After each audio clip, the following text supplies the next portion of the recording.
Alhamdulillah, wassalatu wassalamu ala rasulillah, nabiyina Muhammadin wa alihi wa sahbihi wa man walah.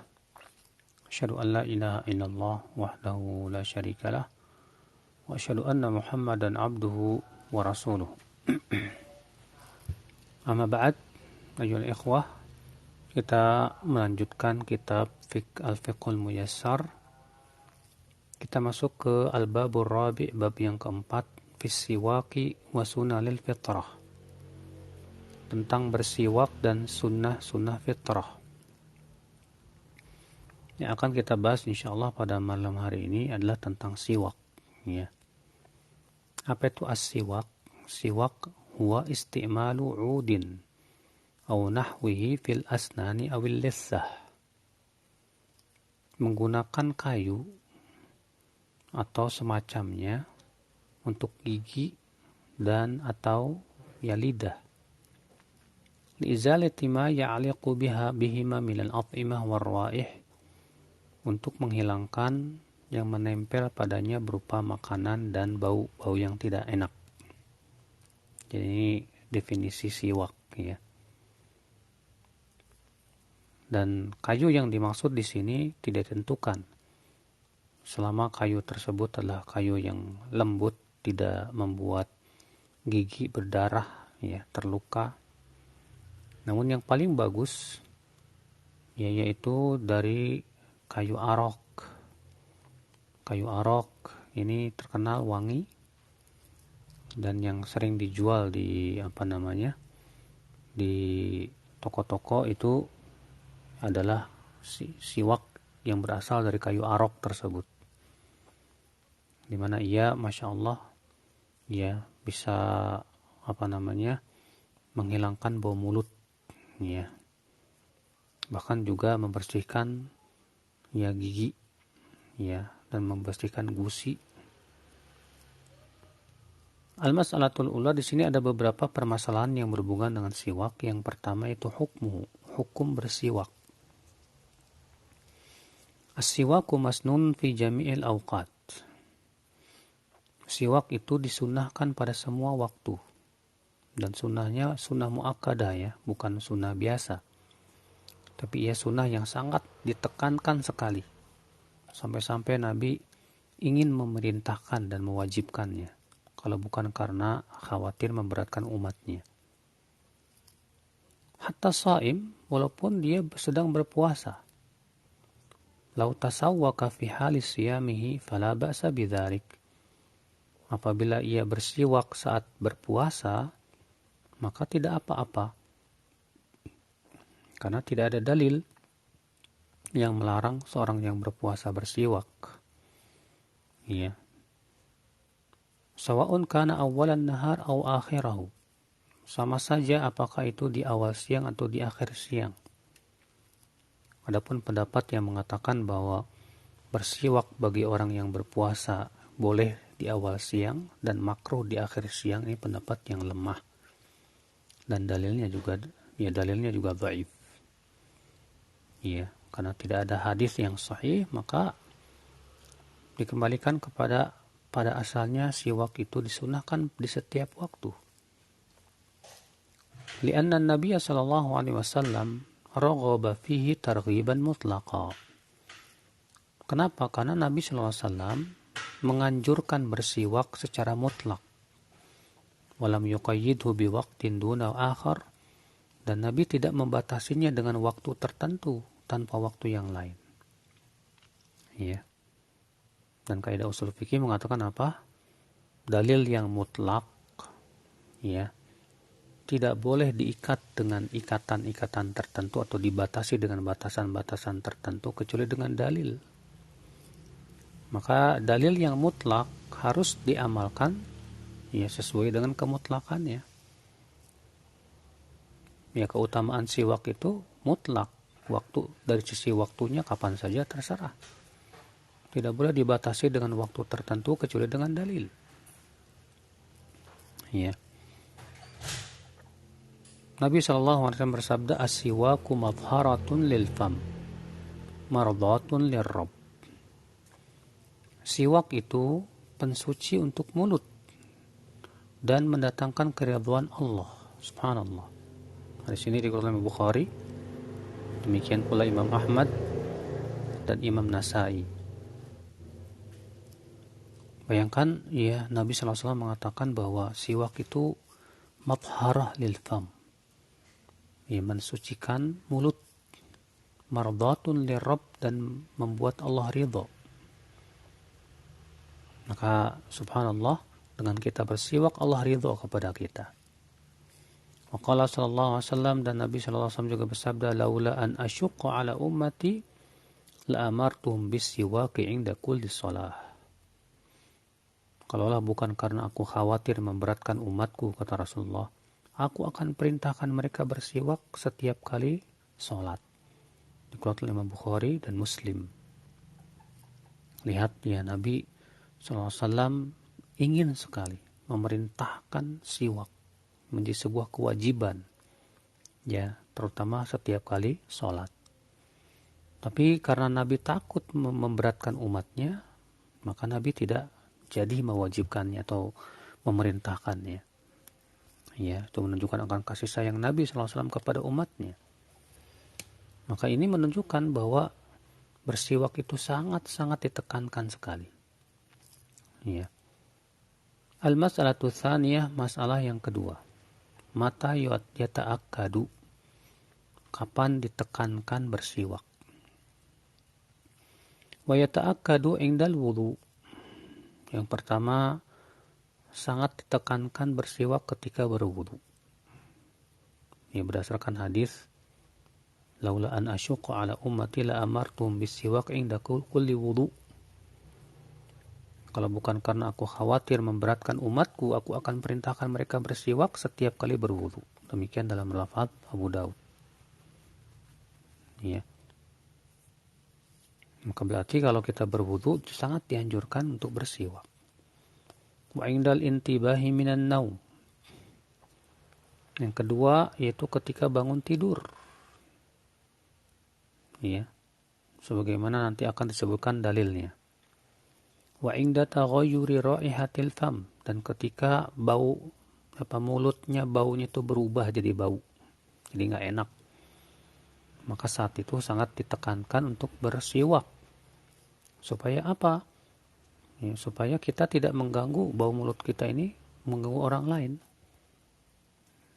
Ya, terkadang kita tidak peduli, kita ngobrol sama orang, orangnya kebauan dengan mulut kita.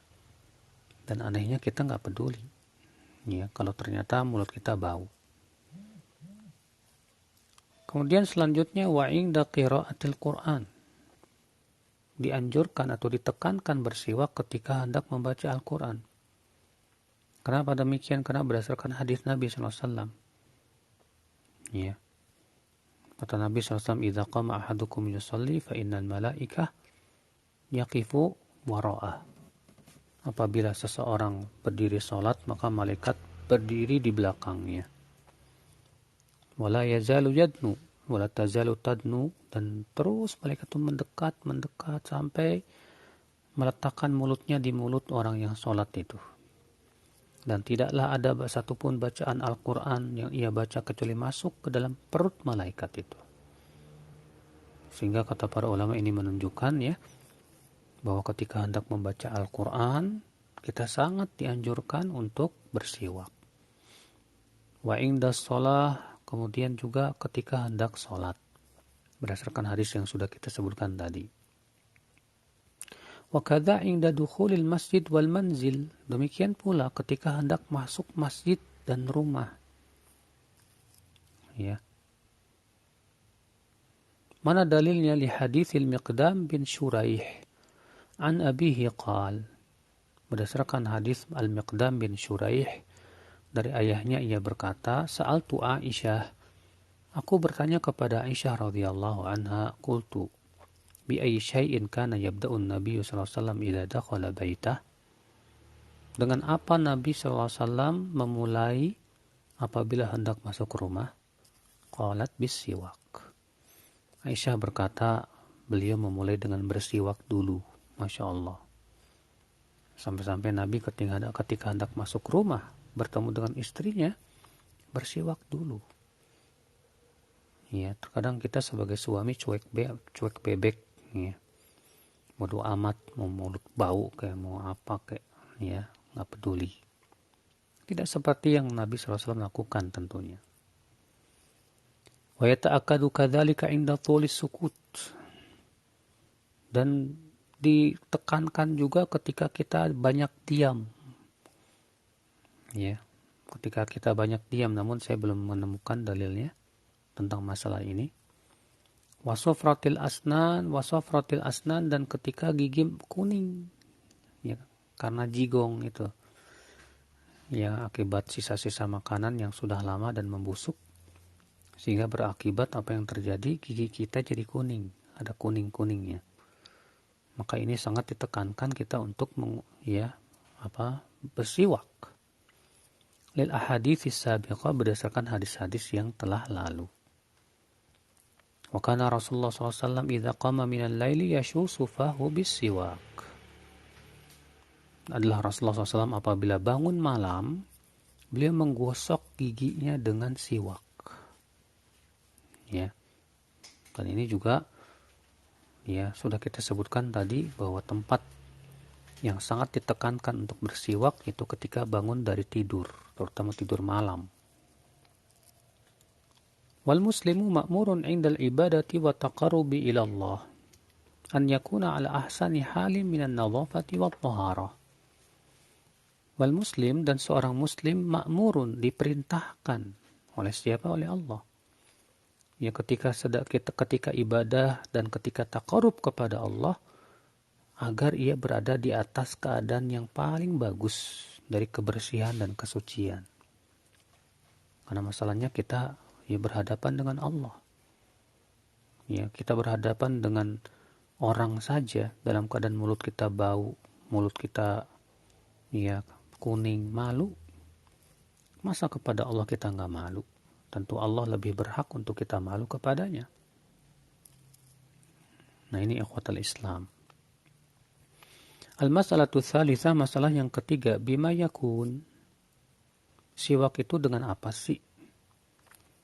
Kata beliau, yusannu an yakuna tasawuku bi'udin rabbin la yatafattat. Disunnahkan si bersiwak itu dengan kayu yang basah, ya, dan tidak keras, ya, dimana kayunya itu lembut, ya, tidak wala yajrahul fam, tidak melukai mulut, ya. Fa inna Nabiya sallallahu alaihi wasallam kana yastaku, karena Nabi sallallahu alaihi wasallam bersiwak dengan apa? Bi'udin, dengan kayu itu. Bi'udi arok, itu dengan kayu arok.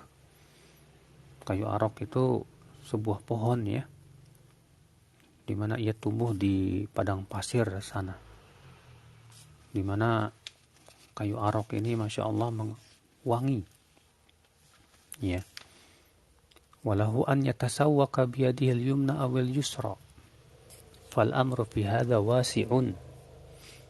Ia boleh bersiwak dengan tangan kanan atau tangan kiri, karena masalah ini luas.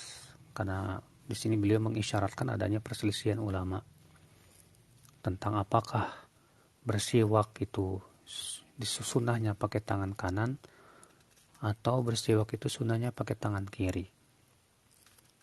Sebagian ulama mengatakan bersiwak itu dengan tangan kiri. Ini pendapat yang dirojikan oleh Syekhul Islam Taimiyah rahimahullah. Alasannya bersiwak itu untuk, ya, mengeluarkan kotoran. Sama halnya dengan cebok.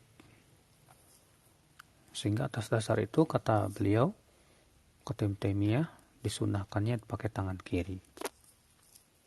Sebagian ulama mengatakan disunahkannya pakai tangan kanan. Kenapa? Alasannya karena sabda Nabi SAW, as-siwaku matharah lil fam. Siwak itu, ya, pensuci untuk mulut. Berarti dia termasuk bersuci. Sedangkan bersuci disyariatkan pakai tangan kanan, ya, pakai yang kanan. Dan ini pendapat yang dirojikan oleh Ibnu Hajar al-Asqalani rahimahullah. Namun wallahu alam, yang sahih, yang rajih, itu dilihat keadaannya. Kalau misalnya dia bersiwak tujuannya memang hendak membersihkan mulut dari kotorannya, maka lebih baik tangan kiri. Karena saat itu dia sedang mengeluarkan kotoran. Tapi kalau misalnya giginya sudah bersih, lalu ia bersiwak tujuannya untuk lebih mengamalkan sunnah, maka pada waktu itu lebih baik pakai tangan kanan. Kenapa? Karena dia sebagai pensuci, sehingga sama dengan bersuci. Nah, demikian saudaraku sekalian. Fa illam yakun indahu 'udun yastaku bihi halal wudu ajza'ahu tasawwuku bi usbu'ihi. Apabila ia tidak memiliki batang kayu siwak ketika berwudu, maka boleh ia menggosok giginya dengan jarinya. Kama ruwiya dzalika Ali bin Abi Thalib fi sifati wudu'in Nabi sallallahu alaihi wasallam. Sebagaimana itu yang diriwayatkan oleh Ali bin Abi Thalib ketika menceritakan tentang sifat wudu'nya Nabi sallallahu alaihi wasallam. Dikeluarkan Imam Ahmad dalam musnadnya dan disahihkan oleh Ibnu Hajar dalam kitab Al-Taqrib. Jadi kalau misalnya kita nggak dapat siwak, ya udah pakai jari aja, menggosok giginya itu. Tapi zaman sekarang kan ada yang namanya pasta gigi, sikat gigi. Maka yang seperti ini apakah mencukupi? Nggak masalah. Tapi selama masih ada siwak, tetap siwak jauh lebih utama dibandingkan sikat gigi dan odol. Kenapa? Karena itu yang Nabi lakukan, para sahabatnya, para tabi'in, dan juga dikarenakan pada siwak itu banyak keistimewaannya. Tentunya Allah menciptakan siwak itu pastilah ada sesuatu yang bagus untuk gigi kita. Al-mas'alatur rabi'ah, masalah yang keempat, fawaidus siwak. Faidah siwak. Apa sih faidahnya kita bersiwak? Kata penulis buku, wa min ahammiha ma warada fil haditsis sabiq. Yang paling penting itu yang ditunjukkan oleh hadis yang telah lalu. Apa itu? Annahu madharatun lil fam fid dunya, mardatun lirrabbi fil akhirah. Bahwa siwak itu mensucikan mulut di dunia ini dan mendatangkan keridhaan Allah nanti di akhirat. Ini faidah besar, faidah agung. Ternyata siwak itu kebaikan untuk kita di dunia dan akhirat. Di dunia sebagai pensuci mulut kita, di akhirat pun kita mendapatkan ridha Rabb kita. Wa yanbaghi lil muslimi an yata'ahada hadhihi sunnah. Maka selayaknya seorang muslim menjaga dengan sungguh-sungguh sunnah ini. La yatrukuha, jangan tinggalkan. Lima fiha min fawaida 'azimatin, karena di dalamnya banyak sekali faidahnya. Waqad yamurru 'ala ba'dil muslimin muddah minal waqti kasyahri wa syahraini wa hum lam yatasawwaku imma takasulan wa imma jahalan. Namun sayang, kata beliau, sebagian kaum muslimin sebulan 2 bulan gak bersiwak sama sekali. Karena malas atau karena bodoh, tidak paham tentang keutamaan siwak. Wa haula'i qad fatahumul ajrul 'azim wal fawaidul katsirah. Orang seperti ini telah terluput dari pahala besar dan faidah yang banyak. Bisababi tarkihim hadhihi sunnah allati kana yuhafidhu 'alaiha an-nabiy sallallahu alaihi wasallam. Disebabkan karena mereka meninggalkan sunnah yang dijaga oleh Nabi sallallahu alaihi wasallam. Padahal Nabi menjaganya dengan betul-betul. Maka kita seharusnya juga mengikuti Nabi SAW menjaga siwak dengan betul-betul. Wa kada ya'muru biha ummatahu amra ijabin laula khaufal masyaqqah. Di mana Nabi SAW hampir-hampir mewajibkan siwak atas umatnya, kalau bukan karena beliau khawatir memberatkan umatnya. Waqad dzakaru fawaida ukhra lis-siwak, dan para ulama juga menyebutkan faidah-faidah lain untuk bersiwak. Apa itu? Minha annahu yuqawwil asnan wa yashuddul litsah. Ia menguatkan gigi, mengokohkan lidah. Wa yunaqqis saut, ia lebih membersihkan suara. Wa yunasyatul abd, membuat seorang hamba itu semangat. Ya. Jadi siwak ini Masya Allah menguatkan gigi itu jadi kuat. Ya. Demikian pula suaranya jadi bersih. Dan siwak ini ternyata juga membangkitkan semangat. Ya.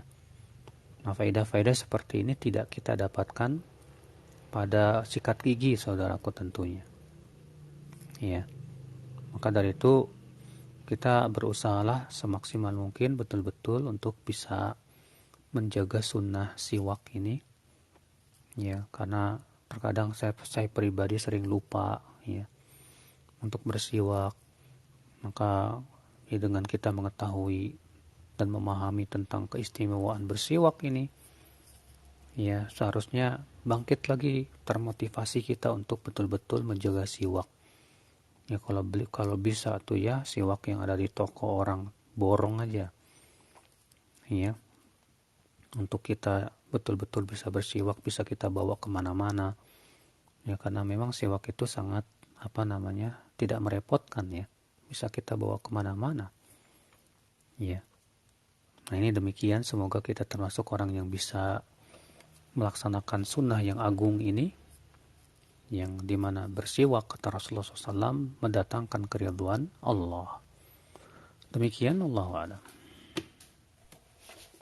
Allah yubarik fiik Ustaz, jazakallah khairan atas ilmunya, dan jamaah sekalian Masya Allah ya, hanya dengan bersiwak Allah memberikan ganjaran yang luar biasa buat kita yang mengamalkan.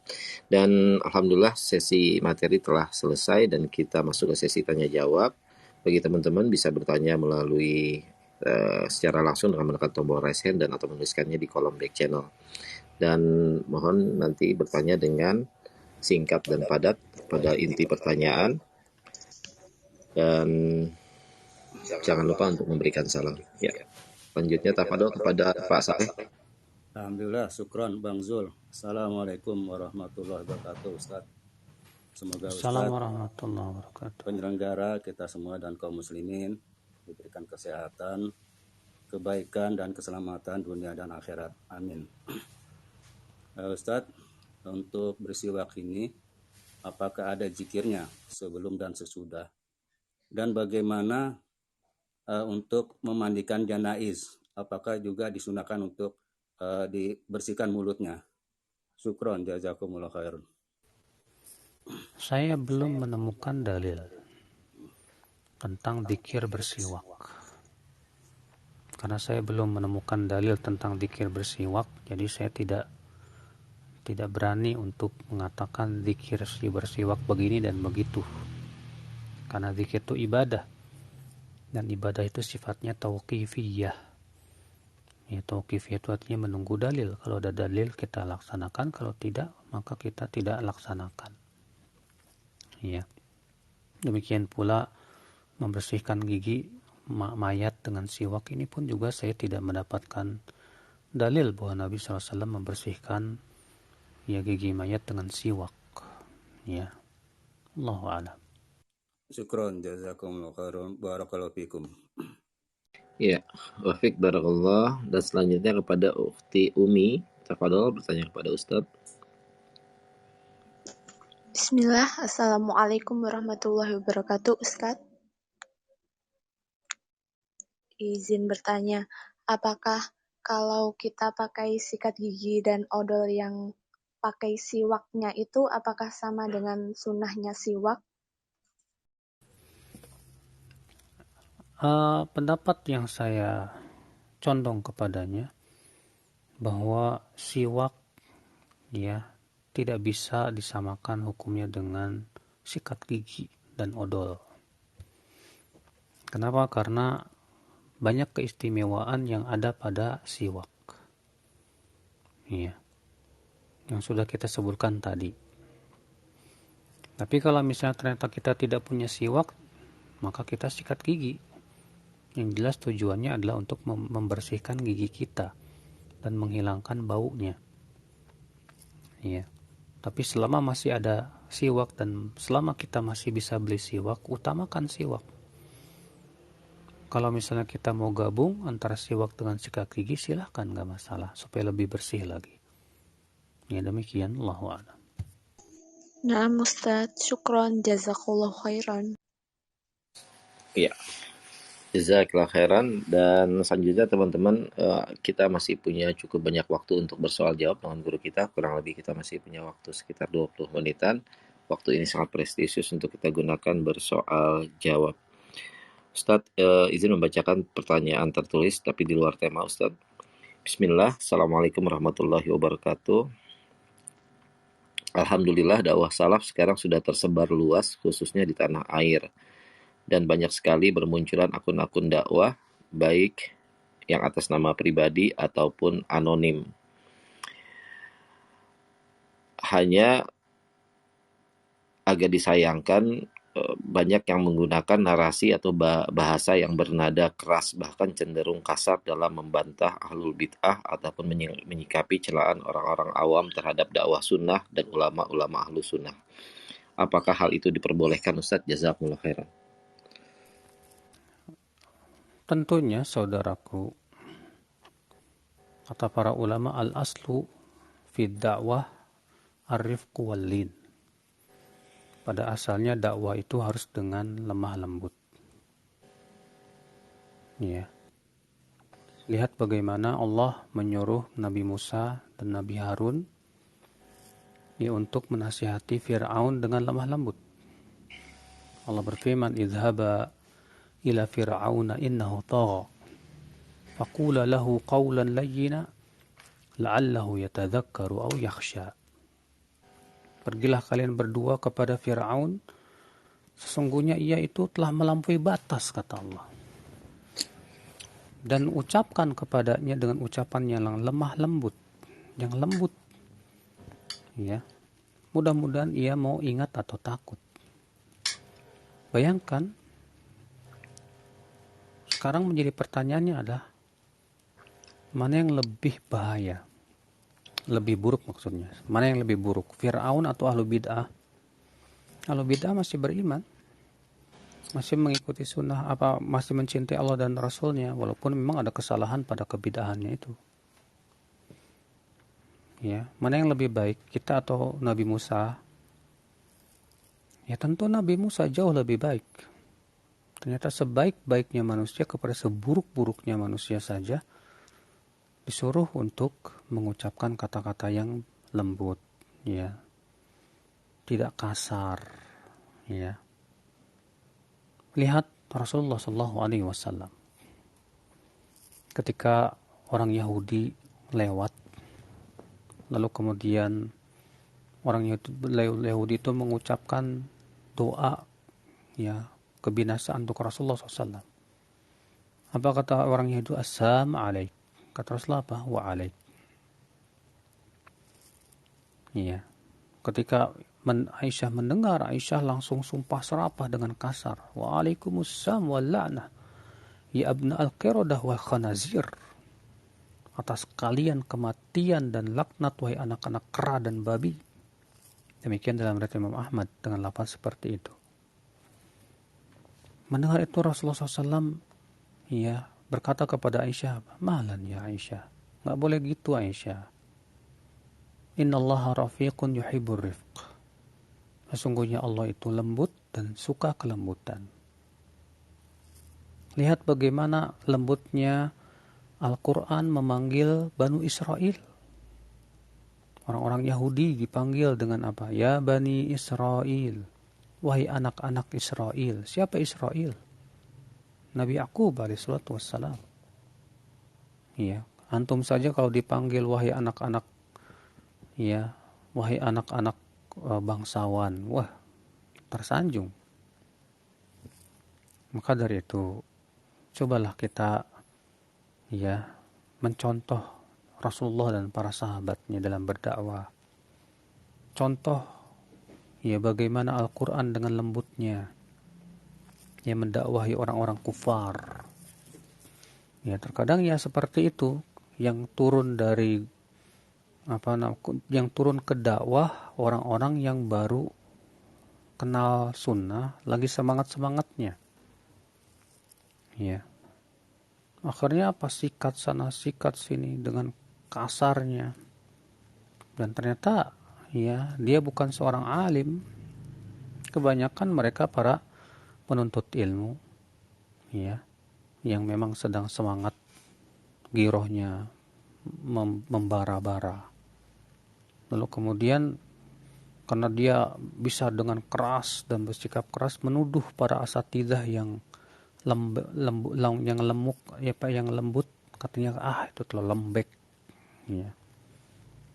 Akhirnya apa? Mereka mengumpulkan dua keburukan.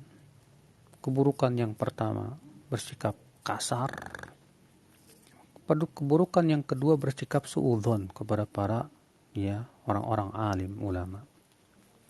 Coba lihat bagaimana Syekh bin Baz, Syekh Utsaimin, para masyayikh kibar, bagaimana lembutnya ucapan mereka. Ya. Demikian pula saudaraku. Jadi kita dalam berdakwah ini sangat membutuhkan kelembutan di zaman ini. Makanya kata Syekh bin Baz, hadzal asru asrul rifqi wal lin. Zaman ini zaman yang sangat membutuhkan sikap lembut. Ya. Kenapa? Karena kebanyakan manusia di atas kebodohan, nggak paham. Ya, bagaimana Nabi SAW kepada orang bodoh itu sangat lembut sekali. Ya. Tapi bukankah ulama sangat keras terhadap ahli bid'ah? Akhi, keras itu ada tempatnya. Di zaman dahulu ketika ahlu sunnah wal jamaah kuat, kokoh, ya, ahli bid'ah sedikit, maka kita keras terhadap ahli sunnah, ahli bid'ah, manfaat besar. Tapi ketika kita yang minoritas ahlu sunnahnya, yang mayoritasnya misalnya ahlu bid'ahnya, kemudian kita keras, yang akibatnya yang rugi dakwah itu sendiri. Ya, maka dari itulah sebelum kita turun gunung, hendaklah kita belajar dulu tentang bagaimana fikih dakwah, bagaimana adab dalam berdakwah. Ya, karena ini membutuhkan kepada kefakihan, membutuhkan kepada sifat halim, itu bisa menahan emosi. Ya, demikian Allah. Jazakumullah khairan Ustaz atas jawabannya.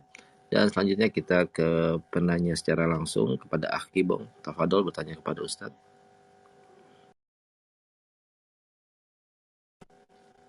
Assalamualaikum warahmatullahi wabarakatuh. Ustaz, barakallahu fikum sama teman-teman panitia. Ustaz mau tanya tentang wudhu. Apakah ada keutamaan atau kelebihan pahala ya untuk kita berwudhu sementara kita tahu kita masih suci gitu ya.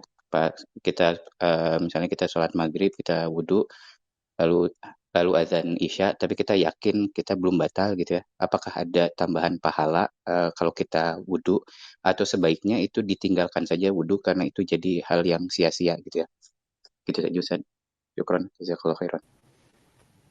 Kayaknya beberapa pertemuan lagi kita bakalan bahas wudhu itu, Bang. Apa perlu dibahas lagi, dibahas sekarang ya? Oh, nanti berikutnya aja Ustaz. Nah Ustaz, kalau ada waktu, belum masuk wudhu ya Ustaz ya? Belum masuk, Mungkin. Pak. Beberapa tinggal Bapak sabar aja ngikutin kajian kita di sini, insyaallah sampai. Amin insyaallah Ustaz. Jazakallahu khairan. Baik, Pak Bong, barakallahu fikum. Dan selanjutnya kita beralih ke pesan singkat. Abu Fatih, apa ada penanya lewat antum? Ada Bang, ada izin. Tafadol. Izin menyampaikan pertanyaan Ustadz. Ada pertanyaan dari Ikhwan kita di back channel. Bismillah, izin bertanya. Yang mendapatkan pahala muazin itu apakah muazin tetap ataukah yang kadang-kadang azan bisa mendapatkan pahala muazin? Syukron, jazakallah khair Ustaz. Kalau kita perhatikan hadisnya, Nabi mengatakan apa? Man adzana thintai asyrata sana. Siapa yang adzan selama 12 tahun. Berarti dia muadzin sekali-kali atau muadzin tetap? Muadzin tetap tentunya. Ya, di mana ia beradzan selama 12 tahun. Iya. Maka kata Rasulullah SAW apa? Maka ia berhak masuk surga. Iya. Masya Allah. Jadi keutamaan ini bagi siapa? Bagi mereka yang menjadi muadzin tetap. Ya, menjadi muadzin tetap di sebuah masjid. Bukan muadzin yang sekali-kali, ya tetap ketika dia adzan sekali-kali itu dia tetap dapat pahala. Tapi disebut muadzin kalau dia memang ditunjuk ya oleh DKM masjid misalnya untuk menjadi muadzin tetap di situ. Demikian. Ustaz, syukran, jazakallah Ustaz. Lanjut Bang Zul. Baik, jazakallah khairan. Ustadz, Afwan terkait pertanyaan tadi, Ustadz, sedikit pertanyaan dari Ana, penasaran Ustadz. Jika seorang muazin itu qadarullah dalam perjalanannya dia menjadi muazin, misalnya 5 tahun gitu, terus dia meninggal dunia, apakah ada keterangan bahwa dia akan mendapatkan ganjaran seperti dia menjadi muazin selama 12 tahun, Ustaz? Ada. Itu hadis lain Nabi SAW sabda, ya, atwalu an-nasi a'naqan muadzinun. Manusia yang paling panjang lehernya pada hari kiamat itu adalah para muadzin. Di situ Nabi menyebutkan secara mutlak, ya, untuk para muadzin tidak membatasi waktu tertentu. Demikian pula disebutkan dalam hadis man adzana, ya, siapa yang adzan fa innahu yukfar lahu mada sautihi, akan diampuni dosanya sejauh suaranya terdengar. Artinya tidak ada dalam satu riwayat yang lain tidak ada satupun yang mendengar adzan dia, ya, baik bebatuan atau pepohonan atau yang lainnya, kecuali nanti pada hari kiamat akan bersaksi untuknya. Ya, demikian. Dan banyak lagi keutamaan muadzin. Nah, nanti insya Allah kalau kita sudah masuk ke bab tentang adzan, kita akan sebutkan di sana keistimewaan-keistimewaannya.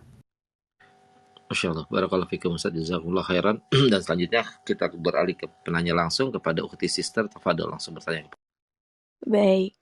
Assalamualaikum warahmatullahi wabarakatuh. Ahwan Ustadz, Ane izin bertanya di luar tema mengenai futur. Ketika kita futur, amalan-amalan sunnah yang biasa kita amalkan, kita tinggalkan sementara Ustadz. Tapi sholat 5 waktu tetap kita lakukan, hanya saja kita selalu menunda-nunda mengerjakannya tanpa ada uzur syar'i. Yang Ana ingin tanyakan, bagaimana cara kita membentengi diri untuk tetap sholat 5 waktu di awal waktu meskipun kita sedang futur-futurnya Ustadz. Itu aja Ustadz, jazakallahu khair, barakallahu fiik. Futur seperti ini sangat berbahaya, ya, membahayakan akhirat kita, dan tidak boleh kita biarkan berlarut-larut. Sebab ketika kita biarkan akan semakin parah, ya, berakibat pasti suatu ketika kita akan meremehkan sholat dan akhirnya meninggalkan sholat. Maka bagaimana sikap kita? Sikap kita adalah yang pertama berusaha untuk meminta nasihat kepada teman-teman kita yang saleh.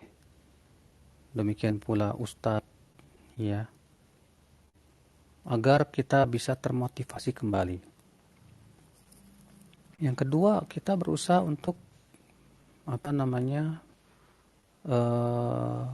menjauhi sebab-sebab kita futur. Apa itu sebabnya? Yang pertama maksiat, ini yang paling utama sudah. Yang paling utama seseorang itu futur akibat maksiat biasanya, ya, berupa tontonan-tontonan yang enggak, atau kita suka gibah, atau kita yang lainnya. Yang kedua, sebab kita futur teman-teman yang kurang baik, Ya, teman-teman yang kurang baik ini menyebabkan kita jadi futur. Nah, sebab yang menjadi futur ini yang harus betul-betul kita jauhi tentunya. Kemudian setelah itu kita harus melawan ya kemalasan yang ada. Jangan kita menjadi orang yang terus-menerus dikalahkan oleh hawa nafsu kita. Jangan. Kita tidak ingin masuk dalam hadis bahwa Nabi SAW sabda khamsatun min ahlin nar, 5 orang penduduk api neraka. Yang pertama kata Nabi, al-dha'if alladzi la zubralah. Orang yang lemah, yang tidak punya akal. Ya, dia tidak menggunakan akalnya untuk melawan hawa nafsunya itu. Jangan seperti itu. Ya, usahakan dengan cara yaitu ketika kita merasa malas, lawan. Segera kita ya ingat tentang pahala besar di hari akhirat. Ya. Terkadang futur akibat kita terlalu mengejar dunia. Ya, karena kita terlalu banyak menginginkan dunia. Lalu kemudian ada dunia yang kita tidak raih. Lalu kita kecewa kepada Allah. Akhirnya kita futur. Wah, ini mengerikan sekali. Iya. Kenapa? Karena rupanya akidahnya yang kurang kuat, kurang dia kepasrahannya kepada Allah kurang, tawakalnya kepada Allah kurang. Ya, kenapa? Karena hatinya masih condong kepada dunianya kuat sekali. Sehingga akhirnya ya orang seperti ini ketika futur ternyata tidak ada sesuatu yang bisa digunakan untuk melawan kefuturannya tersebut. Makanya saat kita futur, ya segera kita introspeksi diri. Dosa apa yang kita telah lakukan? Banyak istighfar, banyak mohon ampun kepada Allah. Kemudian kita bangkit, berjuang, ya, lawan kemalasan, lawan hawa nafsu. Jangan sampai kita mau dicampakkan ke dalam neraka jahanam. Ya, gunakan akal pikiran kita. Coba berpikir sejenak. Untuk apa kita hidup di dunia? Untuk apa saya bermalas-malasan? Apa manfaatnya saya bermalas-malasan sholat sehingga menunda-nunda tanpa uzur? Bahkan itu malah merusak akhirat saya. Gunakan akal pikiran kita untuk melawan hawa nafsu tersebut, ya. Lalu kita banyak memaksa diri kita untuk beribadah, ya, dengan cara zikir ataupun istighfar ataupun baca Al-Qur'an, ya, dan yang lainnya. Allahu a'lam. Baik, jazakallahu khairan Ustaz atas jawabannya. Ukti Putri, semoga Allah memberikan taufik buat kita semua. Dan selanjutnya kepada Rizky, tafadhol untuk bertanya kepada Ustaz. Assalamualaikum Ustaz. Semoga Allah selalu menjaga antum dan keluarga serta seluruh kaum muslimin. Afwan Ustaz, ada yang ingin bertanya kepada antum? Assalamualaikum Ustaz. Mohon maaf, saya mau tanya Ustaz. Kalau kita segala sesuatu ingin menjalankan diri kan berdasarkan Al-Quran dan hadis ya. Nah, tentunya hadis itu yang sahih kan. Nah, yang saya mau tanyakan itu, apakah boleh hadis doif itu untuk dijadikan motivasi? Ya, terima kasih Ustaz. Syukron. Bolehkah hadis dhaif untuk dijadikan motivasi? Ya. Ada dua keadaan. Apabila ada suatu amal yang ditunjukkan oleh hadis yang sahih, namun keutamaannya ditunjukkan oleh hadis yang dhaif. Contoh misalnya, ya, bersiwak. Bersiwak itu kan amalnya, hadisnya sahih. Lalu kita menemukan sebuah hadis yang dhaif misalnya tentang keutamaan bersiwak, sehingga akhirnya kita termotivasi untuk bersiwak.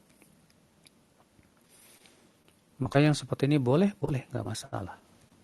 Kenapa? Karena ya amalannya itu sendiri sudah ditunjukkan oleh hadis yang sahih. Ya, maka yang seperti ini tidak apa-apa. Keadaan yang kedua, kalau amal tersebut hanya berdasarkan hadis yang dhaif, tidak ada satupun hadis yang sahih yang menunjukkan kepada amalan tersebut, maka tidak boleh kita mengamalkannya. Ya, tidak boleh kita mengamalkannya. Kenapa? Karena hadis dhaif, yaitu hanya menimbulkan keraguan. Sementara agama kita tidak dibangun di atas keraguan. Maka Nabi SAW bersabda, "Da' ma yaribuka ila ma la yaribuk." Tinggalkan apa-apa yang meragukan kepada yang tidak meragukan. Ya. Nah, demikian Allahu a'lam. Baik Ustaz, jazakumullah khairan atas jawabannya. Ustaz izin membacakan pertanyaan tertulis lagi. Ustaz, bagaimana jika kita terhalang dari sholat di awal waktu karena memang ada peraturan jadwal bekerja di perusahaan tempat Anda bekerja? Jazakumullah khairan Ustaz. Pertama, sholat di awal waktu apakah hukumnya wajib? Jawab tidak. Tapi itu keutamaan. Kalau ternyata kita sudah ketika kita masuk kerja dan kita pun juga sudah menandatangani kesepakatan peraturan di perusahaan bahwa untuk sholat zuhur misalnya jam 1 misalnya. Ini karena misalnya dawam kerjanya itu sampai jam 1, istirahat jam 1 misalnya. Dan kemudian jam 1 itu kita bisa melaksanakan secara berjamaah dengan teman-teman. Maka yang seperti ini tidak masalah, tidak apa-apa. Ya, kalau memang ternyata perusahaan yang memberikan peraturan agar sholatnya diundur sedikit waktunya. Ya, tapi kemudian setelah itu kita bisa sholat berjamaah bersama teman-teman di perusahaan tersebut. Hal seperti ini boleh, tidak apa-apa. Demikian. Allah barik fiik Ustaz. Jazakumullah khairan atas ilmunya, ilmu yang sangat bermanfaat bagi kami. Dan selanjutnya kepada Ukhti Suci, tafadhol, hidupkan mic-nya dan bertanya kepada Ustaz. Assalamualaikum warahmatullahi wabarakatuh Ustaz. Terima kasih atas waktunya. Semoga Ustaz dan tim selalu dalam limpahan dan lindungan Allah Subhanahu wa taala. Ustaz, Ana mau tanya. Ini minggu lalu Ana kan ada kecelakaan dan qadarullah harus operasi sehingga bagian kaki itu diperban. Dan qadarullah juga butuh waktu sekitar kemarin dokter bilangnya sekitar sebulan sampai 2 bulan tetap harus pakai perban dan tidak boleh terkena air.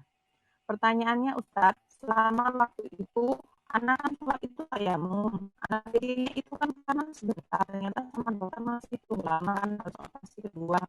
Nah itu sama itu jika anak terus melakukan tayamum karena ingin melindungi luka yang di kaki. Putus-putus, Bu. Ibu, soalnya putus-putus, sinyalnya kayaknya kurang baik. Diulang lagi Bu, atau ditulis boleh? Tapi dicoba dulu Bu, dicoba lagi coba. Oke, inti pertanyaan. Sudahkah Ustadz? Belum, coba lagi. Assalamualaikum. Ya, oke, baik. Ana habis kecelakaan Ustadz dan operasi bagian kaki. Ternyata selang waktu kemarin itu Ana tayamum. Ternyata dokter bilang perbannya masih belum bisa dilepas karena lukanya masih basah. Selang kurang lebih sekitar sebulan atau sebulan lebih lah Ustadz. Selama itu jika saya sholat tayamum apa boleh Ustadz? Apa sahur sholat Ustadz? Ya, pertanyaannya. Baik. Kalau memang yang diperban itu bagian kaki, sedangkan tangannya sehat, wajahnya sehat, maka pada waktu itu selama kita masih bisa berwudu dengan mencuci tangan di mana anggota wudu lain yang sehat, maka kita harus berwudu. Adapun kakinya yang terluka dan diperban, maka tidak perlu dicuci dan tidak perlu juga diusap, karena hadis yang menyebutkan tentang mengusap perban itu hadisnya dhaif. Jadi kita mencuci sebatas yang sehat saja, misalnya yang diperban kakinya, tapi tangannya sehat, nggak apa-apa misalnya, wajahnya juga, rambutnya juga. Maka pada waktu itu apa yang kita lakukan? Ya sudah, kita berwudu dengan cara mencuci wajah, ya berkumur-kumur sebelumnya tentunya, kemudian mencuci wajah, kemudian mencuci kaki, kemudian mengusap kepala.